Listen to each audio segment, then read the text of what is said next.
पूर्व की कारिका के माध्यम से हम सभी ने आचार्य भगवंत पूज्यपाद स्वामी कृत इष्टोपदेश ग्रंथराज के माध्यम से आत्मा के स्वरूप का ध्यान किस प्रकार से करना है इस बात को समझा था।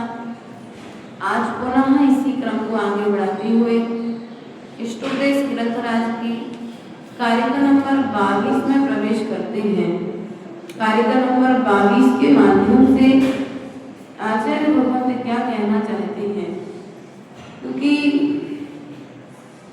आत्मा में यदि प्रवेश करना है तो प्रवेश करने के पूर्व कुछ शर्तें होना चाहिए। जैसे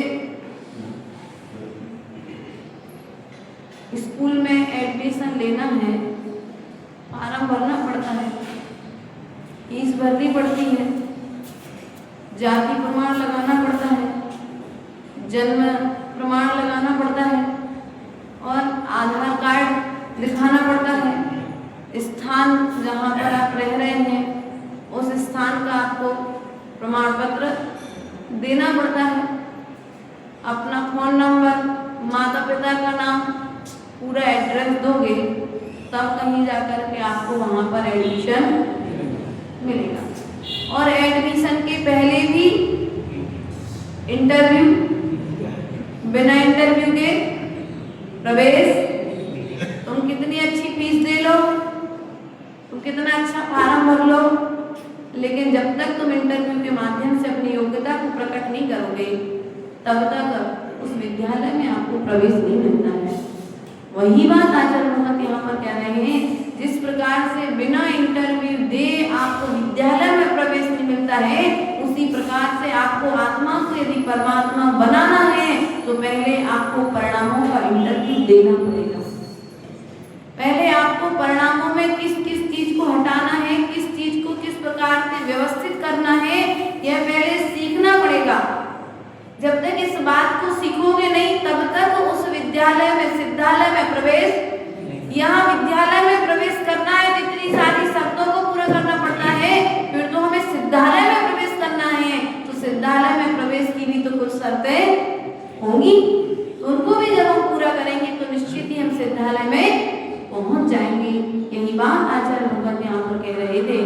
आज पुनः हम कार्य का नंबर 22 में प्रवेश करेंगे और क्या क्या शर्तें हैं उन शर्तों को समझने का प्रयास करेंगे।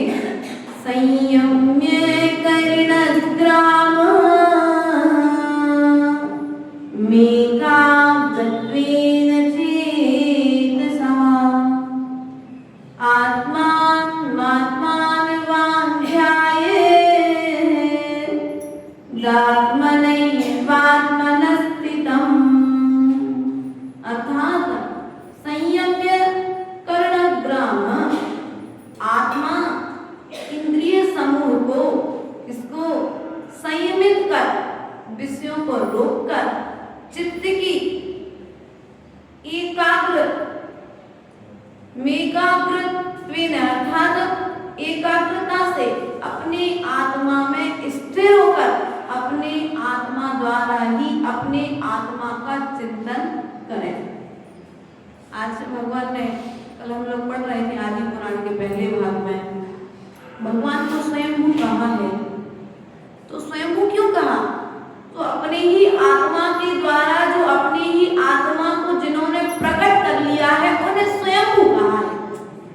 तो वही बात यहाँ पर आचार्य भगवान कह रहे हैं, जो अपने ही आत्मा के द्वारा अपनी ही आत्मा में एकाग्र होकर के अपने आत्मा को प्रकट करता है, वह जाकर के भविष्य में भगवान बनता है। और हमको भी भगवान डाउट में तो नहीं हो ना? क्लियर है ना? हम सबको भगवान बनना है। आज नहीं तो कल बनेंगे, लेकिन एक न एक दिन भगवान जरूर बनेंगे। ऐसा संकल्प रखना, सकारात्मक सोच रखना, सुबह से उठ करके सुबह एक बार जरूर कहना, मुझे भगवान बनना है। क्या बनना है? बोलो, मुझे भगवान। और मुझे भगवान बनना है तो वह कार्य भी धीरे धीरे छोड़ना है। धीरे से अंदर आत्मा से जवाब आएगा, भगवान बनना है तो भगवान बनने के लिए कौन कौन से कार्य करना है? तो भगवान बनने के लिए पहले हमें झाड़ू उठाना छोड़ना पड़ेगा, पिच्छी को हाथ में लोटा उठाना छोड़ना पड़ेगा, कमंडल को हाथ में। जब पिच्छी और कमंडल हाथ में आएंगे तब हम भगवान बन पाएंगे, और झाड़ू और लोटा छूट जाएगा तब हम भगवान बन पाएंगे। भगवान बनना बहुत सरल है। भगवान बनना बहुत सरल है। झाड़ू पोछा की तो लड़ाई है घर में, बर्तन की लड़ाई है कि नहीं है? और झाड़ू पोछा बर्तन कपड़े छोड़ दिए मुनिराज ने, उस निर्विकल्प भगवान बनने में समय लगा क्या? भगवान बनने में समय नहीं लगेगा। झाड़ू, कपड़ा, बर्तन, मकान छोड़ दो, भगवान बनने में समय लगेगा क्या? बोलो तो, लगेगा क्या? नहीं लगेगा, क्योंकि जिन जिन से परिणामों में परिवर्तन आ रहा है, राग द्वेष परिणति उत्पन्न हो रही है, वे सब सामग्रियां हमसे छूट गई हैं, और जो मोक्ष की सामग्री है, पिच्छी, कमंडल और शास्त्र, अब ये उपकरण हमारे पास में है, तो निश्चित इन तीन को हम, अगर शास्त्र को नहीं भी पढ़ पाते ना भैया, चिंता नहीं करना, शास्त्र को छू भी लिया ना, कर्म की निर्जरा हो गई। क्या? शास्त्र को छू भी लिया ना तो कर्म की निर्जरा हो गई। शास्त्र को आंखों से देख लिया ना, और देखने के पश्चात में पढ़ने का भाव भी कर लिया तो कर्म की निर्जरा हो गई। और हमारा उद्देश्य एक ही, कर्म की निर्जरा करना। तो क्या कह रहे हैं? विषयों को रोक करके, कैसे रोक करके? संयम करके। क्या करके? संयम में कर्णग्राम है। इन आत्मा के विषयों को अर्थात इंद्रियों के विषयों को रोककर, कैसे रोकोगे? इंद्रियों के विषय कौन कौन से हैं? स्पर्शन इंद्री, रसना इंद्री, घ्राण इंद्री, चक्षु इंद्री और कर्ण इंद्री। सबके कर्ण इंद्री में कौन प्रसिद्ध है? कर्ण इंद्री में हिरण और सर्प। कौन है हिरण और? कहीं पर अच्छा संगीत चल रहा हो, सर्प अपने बिल से बाहर आ जाएगा उस धुन में मस्त होकर के। हिरण अपने गुफाओं से बाहर निकल आते हैं, जंगलों में जहाँ रहते गुप्त स्थानों में, वे भी ध्वनि को सुनकर के बाहर आ जाया करते हैं। चक्षु इंद्री में पतंगा, लाइट जल रही हो, पतंगा लाइट के पास बार बार जाने लगता है और जाते जाते एक दिन वह जीवन समाप्त कर देता है। घ्राण इंद्री में बोलो, देखो आप लोगों को सबको पता है, भौरा कौन प्रसिद्ध है? घ्राण इंद्री में भौरा प्रसिद्ध है। और रसना इंद्री में मछली। कौन प्रसिद्ध है? मछली। आटा आचार्य बोलते थे कि क्या होता है, जैसे ही जो करने वाला होता, पकड़ने वाला होता है, वो आटे की गोली के बीच में कांटा रख देता है, और जैसे ही मछली आटे की गोली समझ करके उस आटे को अपने मुंह में डालती है, वैसे वो कांटा उसके मुंह के बीच में वहीं के वहीं मरण हो जाता है। स्पर्शन इंद्र में हाथी प्रसिद्ध है। इसलिए प्रिय बंधुओं, हमें भी प्रयास करना चाहिए। इन जीवों, ये त्रयंश गति के जीवों के उदाहरण दिए गए हैं कि ये त्रयंश गति के जीव इन भित्तियों में लालायित होकर के, यहाँ पर तो 5 त्रयंश गति के 5 जीवों के नाम लिए, 5 इंद्रियों में आसक्ति के, लेकिन मनुष्य एक ऐसा प्राणी है जो 5 इंद्रिय में लीन होकर के जीवन व्यतीत कर रहा है। तुम्हारे पास 5 विषयों को एक साथ तुम घूम रहे हो, और चाहो तो 5 विषयों को एक साथ छोड़ सकते हो। जैसे गाड़ी में ब्रेक और पतंग की डोर यदि तुम्हारे हाथ में हो तो पतंग आकाश में उड़ती रहती है, और गाड़ी ब्रेक हो तो रास्ते में अच्छे से चलती रहती है। घोड़े में लगाम और हाथी में अंकुश यदि हो तो कहीं दुर्घटना की संभावना नहीं रहती है। उसी प्रकार से ये जो 5 इंद्रियां हैं, इनकी लगाम यदि हमारे हाथ में है तो कभी दुर्घटना होने वाली, अर्थात इन इंद्रियों पर भी एक अनुशासन होना चाहिए। स्कूल गए आप लोग? पढ़े लिखे दिखते हो सब लोग। स्कूल गए कि नहीं गए? संजीव स्कूल गए? बाबा ने तो भेजा होगा ना स्कूल। जब स्कूल जाते तो समय निश्चित होता था स्कूल का कि जब नींद खुली तब बैग टांगा और चले गए। तुम्हारे समय में तो चलता होगा ऐसा, लेकिन हमारे समय में ऐसा नहीं चलता था। 7 बजे, यानी 7 बजे यदि लेट हो गए, जो बच्चे लेट हो जाते थे उनको या तो स्कूल का राउंड लगाना पड़ता, बहुत बड़ा ग्राउंड था, या फिर घुटने के बल बीच मैदान में हजारों बच्चों के बीच में वहां पर घुटने के बल चचरी पर खड़ा कर देते थे, कहीं कान पकड़ देते थे, कहीं हाथ ऊंचे करवा देते थे। नाना तरह के पनिशमेंट टीचर। कान पकड़े, किसी ने उठक बैठक करी? दादाजी ने करी है, अच्छा दादाजी ने करवाई है। इसलिए प्रिय बंधु, दादाजी देखो आपने सबको उठक बैठक कराई है, लेकिन उठक बैठक करते उस उठक बैठक का उद्देश्य क्या था? बच्चों के जीवन को अनुशासित बनाना, यही उद्देश्य था ना। और हम दूसरे के जीवन को तो अनुशासित बना रहे हैं, लेकिन स्वयं के जीवन को हम बाहर के 500-5000 बच्चों को अनुशासन की प्रेरणा देकर के उनके जीवन को अनुशासित करते हैं, लेकिन हमारे आत्मा में ये 5 बच्चे, कितने बच्चे अपने? मैं भली घर में 1-2 हूँ, लेकिन तुम्हारे साथ में हमेशा कितने बच्चे रहते हैं? 5। रसना इंद्री, घ्राण इंद्री, स्पर्शन, रसना, घ्राण, चक्षु, कर्ण, ये 5 बच्चे हैं, और ये 5 बच्चे निरंतर ऊधम करते रहते हैं। तो इन 5 बच्चों को ऊधम करने से बचाना है, अनुशासित करना है, तो क्या करो? आचार्य भगवत ने कहा है, जिस चीज का जो समय है उस समय पर उस इंद्री के लिए भोगों में लगाओ, बाकी समय का त्याग कर दो। त्याग का भी तो फल मिलेगा कि नहीं मिलेगा भैया? त्याग का फल मिलेगा कि नहीं मिलेगा नीलेश? त्याग का फल मिलेगा। अभी मंदिर में बैठे हो, त्याग कर दो। 6 बजे से आए थे मंदिर में, जब तक मैं मंदिर में रहूंगा तब तक मेरा चारों प्रकार के आहार जल का त्याग, घर पर रखे सारे परिग्रह का त्याग, जितना सोना चांदी रखा है अगर बेटा उठा ले जाए तो मेरा त्याग, तिजोरी की चाबी भी छोड़ करके आ जाओ। बिल्कुल जितने कपड़े पहने मात्र वही मेरे, बाकी घर का भी। और यदि तुम्हारा मंदिर में समाधि मरण होता है तो निश्चित तुम इतने त्याग के फल से तुम स्वर्ग जाओगे। कहाँ जाओगे? इतने से त्याग के फल से तुम देवगति को प्राप्त करोगे।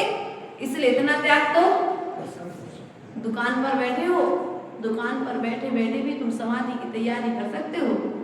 जब तक मैं दुकान पर बैठा हूँ घंटे 1 घंटे के लिए मेरा फलानी चीज का त्याग, रोटी नहीं खा रहे, अनाज का त्याग 1 घंटे के लिए, 1 घंटे के लिए हमारा मोबाइल के उपयोग का त्याग, दुकान पर बैठ के बहुत भीड़ लगी हुई है, मोबाइल का त्याग कर दो, भोजन की सामग्री का त्याग कर दो, भोग उपभोग की सामग्री का त्याग कर दो।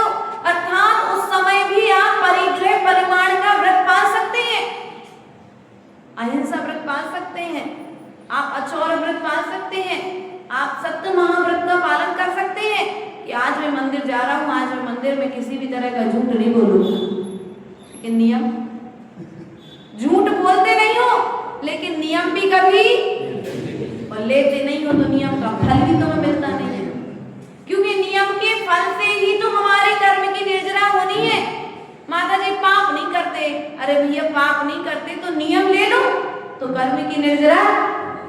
अब तुमने नियम ले लिया कि आज मुझे झूठ नहीं बोलना है, बिल्कुल नियम लेकर के आया था घर से कि आज मुझे झूठ नहीं बोलना है, मंदिर में कोई कारण बस कुछ झगड़ा हो गया, अब वहां पर बिल्कुल की गवाही लगना है। अब बिल्कुल असमंजस में किसका साथ दूं, सत्य का साथ दूं कि असत्य का? सगा जो असत्य है, जो झूठा है वो मेरा सगा भाई है, अब मैं भाई का साथ दूं कि पड़ोसी का साथ दूं? असत्य बोलेगा कि असत्य बोलेगा? ये सत्य भी तो परीक्षा लेकर के देखेगा तुम्हारे पास, बिना परीक्षा के वह सत्य भी तुम्हारे साथ में रहने वाला नहीं है। नियम ले लो कि मंदिर में जब तक रहूंगा तब तक का मेरा ब्रह्मचर्य व्रत, क्या जब तक मैं दुकान पर बैठा हूं तब तक का मेरा ब्रह्मचर्य व्रत ले सकते कि नहीं ले सकते? जब तक मैं फलाने के यहाँ घूमने फिरने के लिए जा रहा हूँ तब तक का मेरा ब्रह्मचर्य व्रत। लेकिन नियम लेते इसलिए कर्म की निर्जरा हो नहीं पाती है।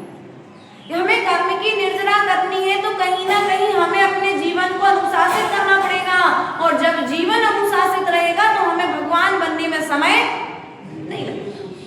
इन इंद्रिय के विषय भोगों के लिए हमें व्यवस्थित करना पड़ेगा। घर यदि व्यवस्थित नहीं हो तो कैसा लगता है माताओं? तो ये दुकान व्यवस्थित नहीं हो कैसी लगती है? कबाड़ खाने से लगती ना, कबाड़ खाना, जहाँ कबाड़ा इकट्ठा होता है, कचड़ा इकट्ठा होता है, ऐसा तो घर दिखने लगता है। तो आप लोग क्या करते हैं? चतुर महिलाएं, पहले नंबर भैया 4 लोग आएंगे बाहर उनके तो क्या सोचेंगे? तो पहले नंबर बढ़िया पहले बाहर का कमरा व्यवस्थित कर देंगी, फिर भीतर का कमरा व्यवस्थित करेंगी, और भीतर का करते करते सबसे लास्ट में अपनी रसोई में जाएंगी तो वहीं व्यवस्थित करते जाएंगे और वहीं भोजन बना करके सबको खिलाते जाएंगे। इतनी चतुर होती है महिलाएं। और आप लोग भी क्या करते? व्यापार में यही करते ना, पहले जहाँ पर आपको बैठना है काउंटर के आसपास में जहाँ से ग्राहक की सीधी एंट्री होना है, पहले बाहर का प्लेस बिल्कुल साफ कर लेते हो, फिर वहां व्यवस्थित सामान जमा देते हो, फिर भीतर के जो अलमारियां ऊपर नीचे सामान चूहों ने गिरा दिया है, बच्चों ने अव्यवस्थित कर दिया है, कोई कारण बस गिर गया है, फिर जाकर के आप अंदर का सामान व्यवस्थित करते कि नहीं करते हो?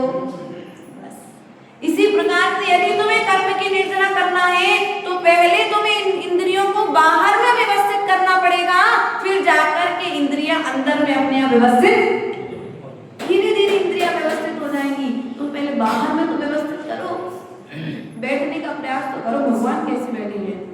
मेरा 1 घंटे का, आज मैं 15 मिनट आंख बंद करके बैठूंगा, क्या आंख बंद करके 5 मिनट बैठूंगा, 5 मिनट में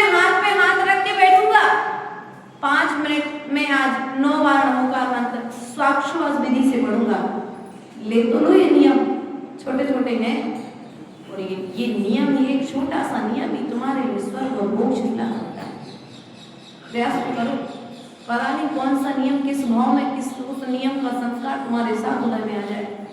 जब पाप कर्म का संस्कार तुम्हारे साथ में जा सकता है, तो पुण्य कर्म का संस्कार भी तो तुम्हारे साथ में जाएगा। जाएगा कि नहीं जाएगा? जाएगा, जाएगा। अपन ने देखा ना, जो वृद्ध लोग होते हैं उनकी जब मरण होता है तो वे जीवन भर जाप करते, संग में समाधियां होती थी। मुनि अध्यात्म सागर जी के संग में समाधि हुई 2015 में, निकटता से देखी। आचार्य गुरुदेव की माँ की समाधि हुई 2018 में, वो भी बहुत निकटता से देखी। और भी संग में बहुत सारे महाराज जी लोगों की समाधियां हुई देखी।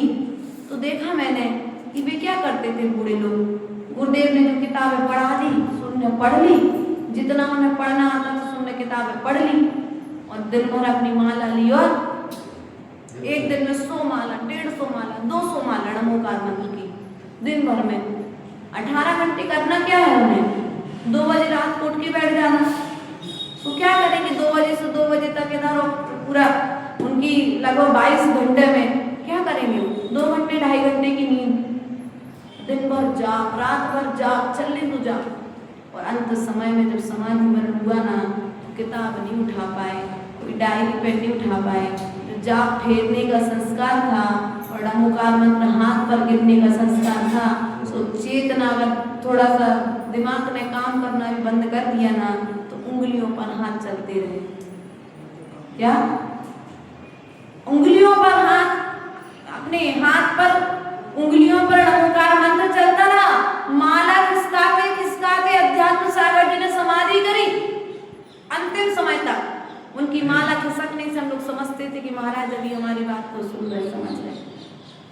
इसलिए प्रिय बंधुओं, संस्कार बनाओ, पुण्य के संस्कार बनाओ। पाप के संस्कार तो मैंने अनादिकाल से बनाए हैं, और पाप के संस्कार हम साथ में लेकर के आए हैं। अब तुम्हें साथ में लेकर के जाना क्या है? जो साथ में लेकर के जाना है वैसे संस्कार बनाओ। हम लोग संयम के स्वाध्याय के संस्कार क्यों बना रहे? इसलिए तो बना रहे कि संयम पालन करने के, ये इंद्रियों पर विजय प्राप्त करने के संस्कार रहेंगे। इंद्रियों पर अभी हम मनुष्य पर्याय में विजय प्राप्त कर लेंगे, तो स्वर्ग में जाकर के यदि हम देव बने, और वहां पर हमारे लिए नियोग से यदि ब्रह्मचार्य वाले लोकांतिक देव नहीं बने, 5वें स्वर्ग में होते हैं ना लोकांतिक देव, और नहीं बन पाए, तो सामान्य देव भी बने, तो देवियां मिलेंगी, तो हम देवियों में लीन नहीं होंगे, क्योंकि ब्रह्मचार्य व्रत का संस्कार हम यहाँ से साथ में लेकर के जा रहे हैं। निर्दोष साधना सामायिक का परिणाम हम यहाँ से साथ में लेकर के जा रहे हैं।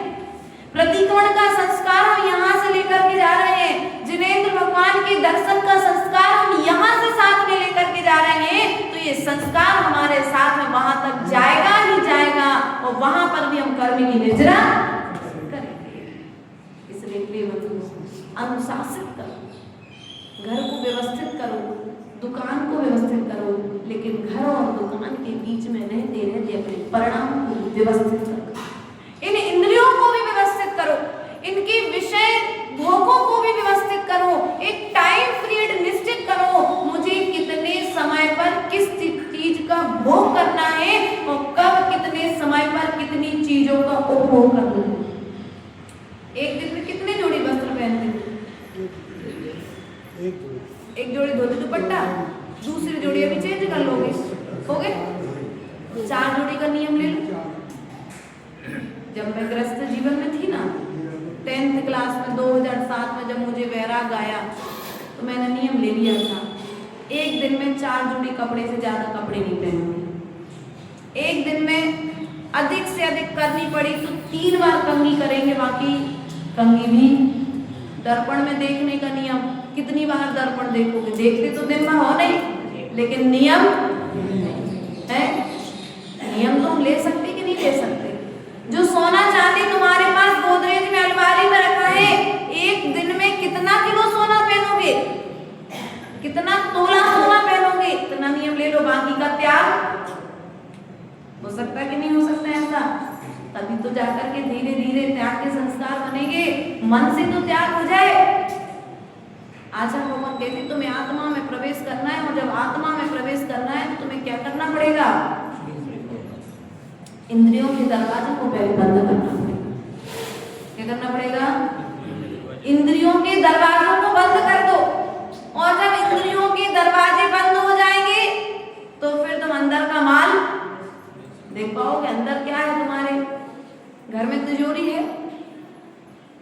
अरे किसी से नहीं कहेंगे। तिजोरी है कि नहीं है? सबके घर में है।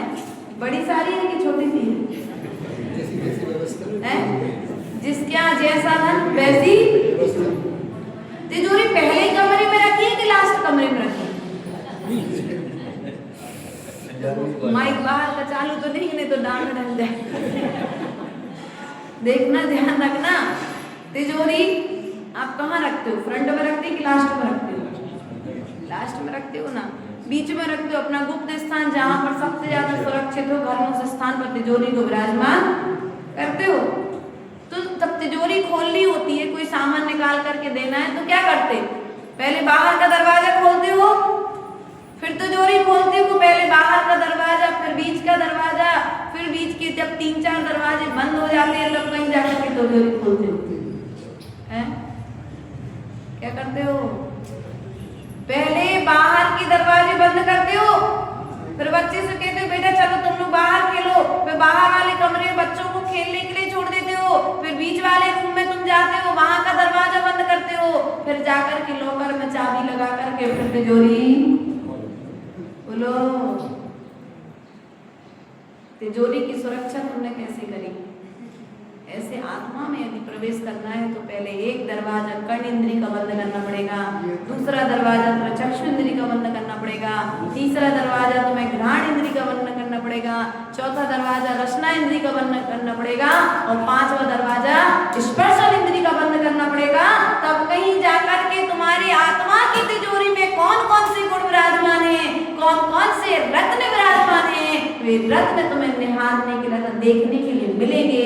वरना मिलने वाले बोलो मिलेंगे क्या? एक मन का दरवाजा बंद करो, दूसरा वचनों का दरवाजा बंद करो, तीसरा काया का दरवाजा बंद करो।